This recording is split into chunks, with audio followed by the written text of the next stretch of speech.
सरला नाम की एक बूढ़ी औरत थी। उसका बेटा और बहू अपनी जॉब पर रहते थे और घर पर वह अकेले रहती थी।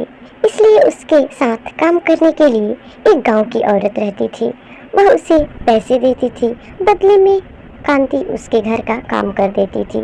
जब एक दिन उसका काम पूरा हो जाता है तब वह अपनी मालकिन से पूछती है कि मैं घर जा रही हूँ।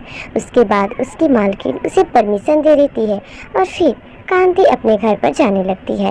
उसी समय एक चुड़ैल बहुत ही ज़्यादा बड़ी झुमका पहनकर और उसी जंगल से निकलती है और गांव की तरफ से हेलती है। तभी उसका झुमका गांव में गिर जाता है। उसी रास्ते से कांति भी जा रही होती है। जब कांति के रास्ते में वो बड़ा सा झुमका दिखता है, उसे देखकर कांति आश्चर्यचकित हो जाती है और कहती है, अरे इतने बड़ा झुमका और हमारे गांव में किसका हो सकता है। तब कांति उस झुमके को उठा लेती है और कहती है, अरे बहुत भाग से इतना बड़ा झुमका मुझे मिला है। आज मैं इसे पहनूंगी और देखूंगी मेरे ऊपर ये कैसी लग रहा है। फिर उस झुमके को लेकर और कांति अपने घर की तरफ चल पड़ती है। और जब अपने घर पर जाती है तो वह आईने के सामने खड़े होकर और अपने कानों में वह झुमका डाल लेती है। और झुमका पहनने के बाद वह खुद से बातें करने लगती है कि मैं बहुत ज़्यादा सुंदर दिख रही हूँ।